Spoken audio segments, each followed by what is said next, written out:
ప్రభునామమునకు మహిమ కలుగునుగాక. మీ అందరికీ ప్రత్యేక సమయంలో శుభాభివందనాలు తెలియజేస్తున్నాను. ప్రియమైన దేవుని బిడ్డలారా, ఈ సమయంలో యేసు నామమును గూర్చి మనము కొన్ని విషయాలు తెలుసుకుందాం. యేసు నామమును గూర్చి తెలుసుకుందాం. ఈ భూలోకములో అనేక నామాలు ఉన్నాయి. కోటాను కోట్ల నామాలు ఉండొచ్చు ఉన్నాయి. అయితే యేసు నామముల విశిష్టతను గురించి మనము ఈరోజు విందాం. ఏముంది యేసు నామములో? ఆయన నామము యొక్క గొప్పతనం ఏంటి? యేసు అంటే ఏంటి? ఆయన నామముల ప్రభావం ఏంటి అనే విషయాలు, ఒక 7 విషయాలు ఈరోజు మనము జాగ్రత్తగా పరిశీలన చేద్దాం. 7 విషయాలు జాగ్రత్తగా పరిశీలన చేద్దాం. ఆలస్యం చేయకోకుండా వాక్యంలోకి వెళదాం. ఫిలిప్పీలకు రాసినటువంటి పత్రిక, అపోస్తలుడైన పౌలు ఫిలిప్పీలకు రాసినటువంటి పత్రిక 2వ అధ్యాయము 9-10 వచనాలు చదువుకుందాం. అందుచేత పరలోకమందున్న వారిలో కానీ, భూమి మీద ఉన్నవారిలో కానీ, భూమి కింద ఉన్నవారిలో కానీ ప్రతివాని మోకాలు యేసునామమున వంగునట్లును, ప్రతివాని నాలుకయు తండ్రి అయిన దేవుని మహిమార్థమై యేసుక్రీస్తు ప్రభువును ఒప్పుకున్నట్లును, దేవుడు ఆయనను అధికముగా హెచ్చించి ప్రతి నామమునకు పైనామమును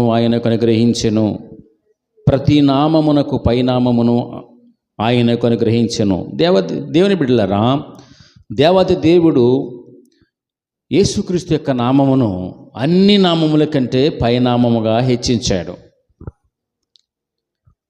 యేసు నామము అంత గొప్పది. ప్రపంచంలో ఎన్ని నామాలు ఉన్నా, ఎన్ని పేర్లున్నా, అన్నిటికంటే పైనామం అంట యేసుక్రీస్తు నామం. కాబట్టి నెంబర్ 1 పాయింట్ ఏంటంటే, యేసు నామము అన్ని నామముల కన్నా పైనామము. ప్రపంచంలో యావత్ భూమి మీద ఎన్ని నామాలైతే ఉన్నాయో అన్ని నామముల కంటే కూడా గొప్పది, ఉన్నతమైనది, పైనామముగా దేవాది దేవుడు యేసుక్రీస్తునికి అనుగ్రహించాడు. ఇది మొదటి విషయం. రెండో విషయానికి వచ్చినట్లయితే దేవుని బిడ్డలారా, హెబ్రీ పత్రిక 1వ అధ్యాయం 4వ వచనం ఉంటుంది, యేసు నామము శ్రేష్టమైన నామము. శ్రేష్టమైన నామాన్ని యేసుక్రీస్తుకి తండ్రిని దేవుడు అనుగ్రహించాడు.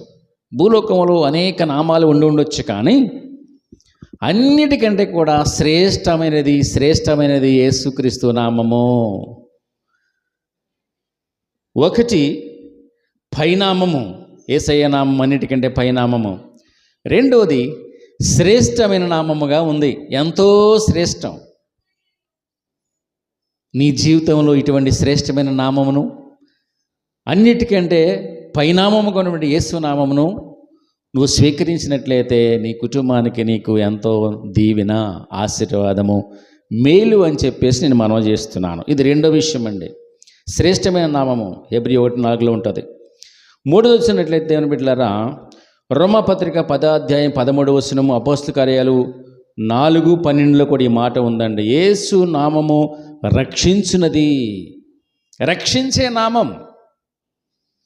నీవు ఎటువంటి పాపములో ఉన్నా, ఎటువంటి శాపములో ఉన్నా, ఎటువంటి అయోగ్యమైన జీవితంలో ఉన్నా, అపాత్రుడిగా ఉన్నా, యేసయ్య నామం అంట రక్షించేది నామముగా ఉంది. నిన్ను రక్షించగలదు. చాలామంది, నేను చాలా ఘోరమైన పాపాలు చేశాను, చేయరాని క్రియలు అనేకమైనటువంటి చేసి చెడిపోయాను, నన్ను రక్షించేవారు ఎవరున్నారు, నన్ను కాపాడేవాడు ఎవరున్నారు, నన్ను ఎవరు తప్పిస్తారు అని చెప్పేసి చాలామంది ఆలోచిస్తూ ఉండొచ్చు ఈ దినాలలో. యేసయ్య అంటున్నాడు, నేను రక్షించేవాడిని అంటున్నాడు. యేసు నామము రక్షించినది. యేసు నామము అన్ని నామముల కంటే పైనున్న నామము. యేసు నామము శ్రేష్టమైన నామం అండి, శ్రేష్టమైన నామము. దేవుని బిడ్డలారా, మరి రక్షించే నామమును మనము కలిగి ఉండాలా. అప్పుడు నీకు రక్షణ దొరుకుతుంది.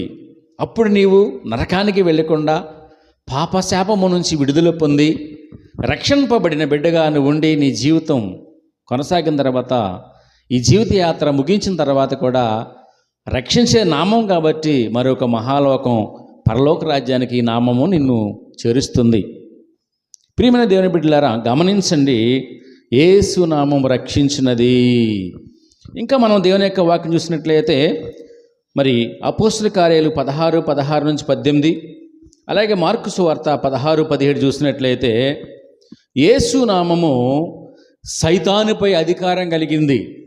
ఎలాంటి దురాత్మ శక్తులైనా, సాతాను శక్తులైనా, ఇంకా ఈ భూప్రపంచాన్ని ఏడిపించేది ఏదైనా కావచ్చు, సాతాను శక్తులపై అధికారం కలిగింది యేసునామం.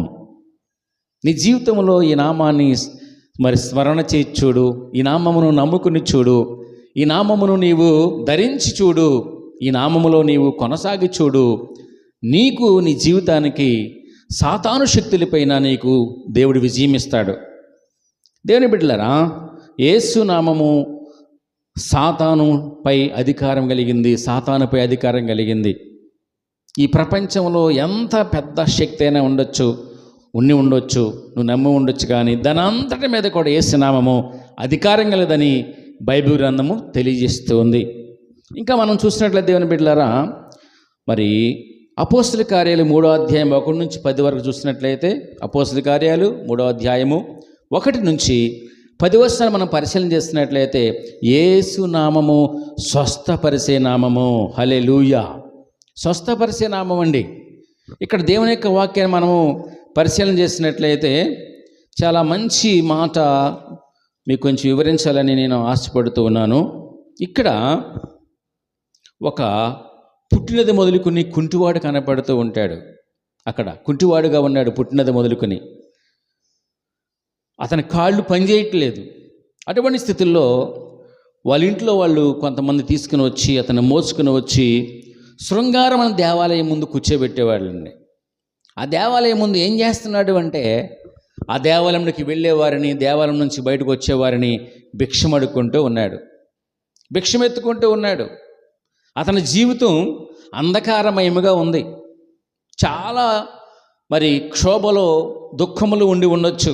నా కాళ్ళు రావు, ఇంకా నేను కుంటివాడిని, అవిటివాడిని, నాకు ఇంకా దిక్కెవరు, నన్ను ఎవరు బాగు చేయగలరు, నేను ఈ స్థితితోనే జీవించి మరణించాలేమో అన్నట్లుగా ఆయన మరి చాలా నిరుత్సాహ స్థితిలో పడి ఉన్నప్పుడు, దిగులు చెందుతూ ఉన్నప్పుడు, ఒక రోజున పేతురు, యోహాను అనేటువంటి యేసుక్రీస్తు శిష్యులు ఆ దేవాలయంలోకి వెళ్ళిచుండటం జరుగుతుందండి. ఎక్కి వెళుతూ ఉంటారు. అటువంటి టైంలో వారిని చూసి ఈ కుంటివాడు భిక్షం అడుగుతాడండి. దేవునికి మహిమ కలుగునుగాక. భిక్షం అడిగినప్పుడు ఆ యొక్క దేవుని దాసులు అంటూ ఉంటారు, పేతురు, యోహానులు, వెండి బంగారం మా దగ్గర లేదు, మాకు కలిగిందే నీకు ఇస్తున్నామని చెప్పి యేసు నామములో నీవు లేచి నడవమని చెప్తారు. దేవునికి మహిమ కలుగునుగాక. హల్లెలూయా! పుట్టినది మొదలుకుని కుంటివాడిగా ఉన్న జీవితం ఇప్పుడు ఏమైందంటే, దైవ సేవకుని యొక్క నోట్లో నుంచి మాట రాగానే ఆయన కాళ్ళలో, అతని యొక్క నరాలలో శక్తి పొందుకుని, యేసు నామములో శక్తి పొందుకుని, బలం పొందుకుని, జీవం పొందుకుని, ఆ యొక్క కుంటితనం నుంచి లెగిచి బాగుపడి గంతులు వేస్తూ ఎంతో ఆనందంతో దేవుణ్ణి మహిమపరుస్తూ దేవుని యొక్క మందిరంలోకి వెళ్ళటం జరిగిద్దండి. అనేక మంది అతను చూసి ఆశ్చర్యపడుతూ ఉంటారు, చాలా ఆశ్చర్యపడతారు. ఈ దేవాలయం ముందు కూర్చుని భిక్షం ఎత్తుకున్నవాడు ఇతనే కదా అన్నట్లుగా దేవుని బిడ్డలారా చూసి చెప్పుకున్నారు, ఆశ్చర్యపడ్డారు. యేసు నామం ఎలాంటిదంటే నీ స్థితిగతులు మార్చేది, నీ పరిస్థితులు మార్చేది, నీ జీవితం ఎలాంటిదో, ఏ విధంగా పతనమైపోయినా సరే తిరిగి పునరుద్ధరించేది యేసునామం, బాగు చేసేది యేసునామం, విడిపించేది యేసునామం, నడిపించేది యేసునామం, పోగొట్టుకున్న దాన్ని మొత్తం తిరిగి మరలా నీకు ఇవ్వగలిగింది యేసునామం అండి. నీ జీవితంలో దేవుని బిడ్డలారా ఎటువంటి చిక్కుల్లోనూ, లేక సమస్యలోనూ, లేక ఇబ్బందుల్లోనూ, అప్పులు బాధల్లోనూ, లేక దుఃఖములోనూ, వ్యధలో ఉన్నావో నాకు తెలియదు, కానీ యేసయ్యకి తెలుసు. యేసునామము ఎలాంటిదంటే స్వస్థపరిచేది యేసునామం. ఆనాడు మన దేవాలయం ముందు భిక్షమెత్తుకున్నటువంటి కుంటివాడిని బాగు చేసిన నామము ఇప్పటికీ నిన్ను బాగు చేయగలదు, నువ్వు నమ్మితే. యేసయ్యని హృదయపూర్వకంగా నీ హృదయంలో చేర్చుకుంటే, ఆయన నువ్వు వెంబడిస్తే, ఆయన కొరకు బ్రతికినట్లయితే, ప్రభువాన్ని నా జీవితం నీ కొరకని చేసి సమర్పించుకున్నట్లయితే, నీ స్థితి ఏదైనా సరే నిన్ను బాధ పెట్టేది దాని అంతటి నుంచి విడిపించి నిన్ను నడిపించగలిగింది యేసునామం. ప్రియమైన దేవుని బిడ్డలారా, స్వస్థపరిచేది యేసునామం. ఇది 5వ మాట.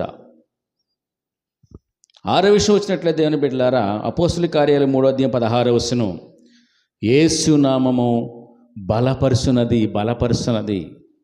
యేసునామములో బలముంది, బలపరిచేది నిన్ను. నాకెవరు అండలేరు, ఆధారం లేరు, నేను ఒంటరిగా ఉన్నాను, దిగులు చెందుతూ ఉన్నాను, చింతాక్రాంతుడయ్యాను అని చెప్పేసి నువ్వు అనుకున్నట్లయితే, దేవుడు ఇప్పుడు నీ గురించే మాట్లాడుతున్నాడు. యేసునామము నిన్ను బలపరుచున్నది. దేవుని బిడ్డలారా, అనేక మందిని బలపరుస్తూ వచ్చింది.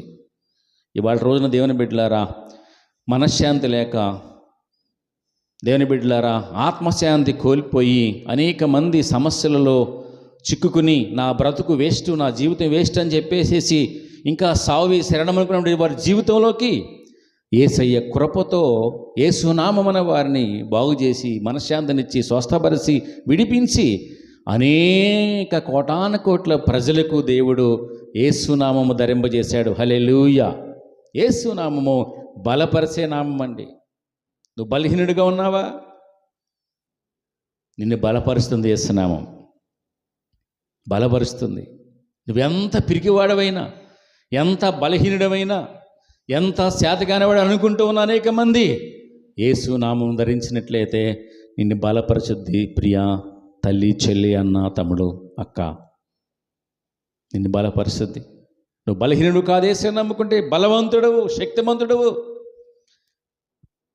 కాబట్టి యేసునామము ఎలాంటిదంటే బలపరిచేది. 6వ విషయం. ఇక లాస్ట్ 7వ విషయానికి వచ్చినట్లయితే, మొదటి సమూయేలు గ్రంథం 17వ అధ్యాయము 45 నుంచి 47 వరకు చూసినట్లయితే, యేసునామము శత్రు సమూహంపై జయమిచ్చేది. నీ చుట్టూ ఎంతమంది విరోధులు ఉన్నా, ఎలాంటి శత్రువులు ఉన్నా, వాళ్ళందరిపై నుంచి నీకు జయమిచ్చేది యేసునామం. ఎటువంటి కోర్టు కేసులైనా, ఎటువంటి అవంతరాలైనా, అవరోధాలైనా, ఎలాంటి తుఫానులైనా, ఎటువంటి పెనుగాలులైనా, ఈ లోకములో నిన్ను ఎదిరించేది ఏదైనా కావచ్చు, నువ్వు యేసునామం ధరించినట్లయితే నీకు జయమిస్తుంది. ప్రియమైన దేవుని బిడ్డలారా, భూలోకములో జీవించినంతకాలం ఇజ్రాయేలులు ఆయన ఆశ్రయించినంత కాలం అంతా కూడా ఎక్కడికి వెళ్ళినా, ఎవరి మీదకి వెళ్ళినా వాళ్ళకి జయాన్ని దేవుడు సమకూరుస్తూ వచ్చాడు.